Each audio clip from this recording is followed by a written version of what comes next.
मुजफ्फरनगर पहुंचे, आपको रोका गया है, क्या कारण है?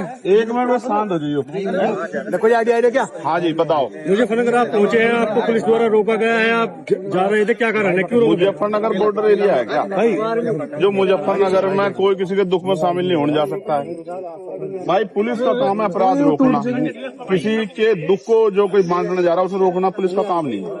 मैं सोनू कश्यप जी, जो जिस भाई की हत्या हुई है, जिसको जला के मार दिया, उस माँ को मैंने तड़पते हुए देखा, उसकी बहन को मैंने बड़ी को तड़पते देखा। उन्होंने कहा कि हमारा अकेला सहारा था, वो हमसे छूट दिया। मैं भाई का फर्ज निभाने के लिए, उनके आंसू पूछने, एक बेटा बनने के लिए वहां जा रहा था। ये मेरा फर्ज भी है। चुनाव के समय तो हर कोई जाता है वोट मांगने के लिए, तमाम तरह की मीठी मीठी बातें करने के लिए। दुख में जो साथ खड़ा वही अपना होता। मैं अपना होने का फर्ज निभाने जा रहा था, मगर मुझे पता लगा कि यहाँ अचानक से हमारे सम्मानित जो अधिकारी, उन्होंने ट्रैक्टर ट्रॉली रोक के वो मेरे सामने आ गए। अब वो मुझसे कहने कि आप नहीं जा सकते। मैं ये पूछना चाहता हूँ कि भाई क्यों नहीं जा सकता हूँ? घटना यहाँ की नहीं है, घटना मेरठ में हुई। क्या किसी परिवार को उत्तर प्रदेश में, जो पिछड़े वर्ग का परिवार है, कमजोर वर्ग का परिवार है, क्या उसको सांत्वना देना भी अपराध हो गया? तो मुझे सारी बात में एक चीज समझ आई है कि मैं राजनीतिक अछूत हो गया हूँ यहाँ उत्तर प्रदेश में। मैं किसी पीड़ित की आवाज नहीं उठा सकता। मैं आवाज उठाने जाऊंगा तो मुझे बंद किया जाएगा।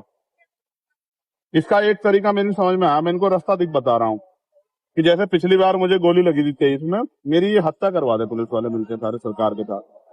क्योंकि जब तक मैं जिंदा रहूंगा, अगर मैं खाट पे भी रहा, पिलंग पे भी रहा, तो भी बोलता रहूंगा। तब भी जब भी इन पर अन्याय होगा मैं बोलूंगा, पिछड़ों पे, दलितों, मुसलमानों पे, गरीबों पे, बहनों पे। तो एक ही तरीका है इनके पास। ये लोकतंत्र को कुचल रहे हैं, ये संविधान को चल रहे हैं, ये मेरी हत्या करवा दें।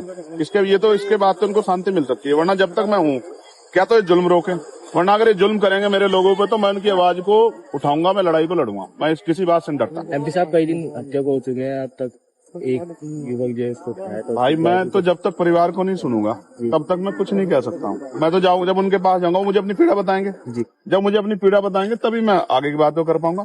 मैंने तो डिमांड की थी कि इस परिवार को कम से कम 50 लाख रुपए का मुआवजा मिले। क्योंकि देखो मेरी बात सुनो, आप भी पत्रकार साथी हो, अगर आपके को दुर्घटना हो, आपके बच्चों को क्या होगा भाई? कमाने वाला था वो चला गया, उसकी बुजुर्ग माँ, उसका क्या होगा? 10 दिन तो सब आएंगे।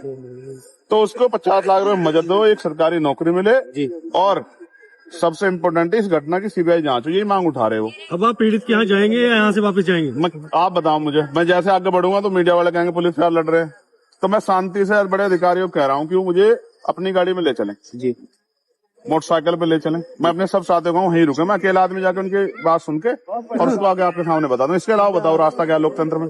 अगर लोकतंत्र में चुनाव प्रतिनिधि जनता के बीच नहीं जाएगा और वो दिक्कत है कि नेता जाते नहीं है, मैं जा रहा हूं तो मुझसे दिक्कत ये है कि वो क्यों जा रहा है। तो भाई और लोगों की मदद नहीं करना चाहता, मैं तो करना चाहता हूं, तो मुझे फांसी चढ़ा दो, यही रास्ता है इनके पास। मेरा कोई अपराध हो तो आप बता दो भाई, मुजफ्फरनगर के पत्रकार साथी, मेरा कोई अपराध हो तो? क्या किसी के दुख में जाना, कल आपके कुदरत न करे आपके यहाँ दुख हो जाए, अगर आपके यहाँ कोई दुख में आता है उसको रोक लिया जाए, कैसा संदेश जाता है? तो जाएंगे लौटेंगे। यार मैं आदमी बड़ा स्पष्ट हूँ, मैं कानून का पालन करता हूँ, संविधान का। अगर ये संवैधानिक रूप से किनके पास कोई तर्क हो तो बता दें कि इसने जान देना चाहते हैं, और नहीं है तो फिर ऐसा है, अगर जिदबाजी करेंगे तो फिर आप जानते हो, फिर तो वही होगा जो एक भाई को अपनी बहनों के सम्मान में, एक बेटे को अपनी माँ के सम्मान में, और एक न्यायप्रिय व्यक्ति को लोगों की लड़ाई लड़ने के सम्मान में जो करना चाहिए, फिर वही होगा। ठीक है भाई। वो पूरा परिवार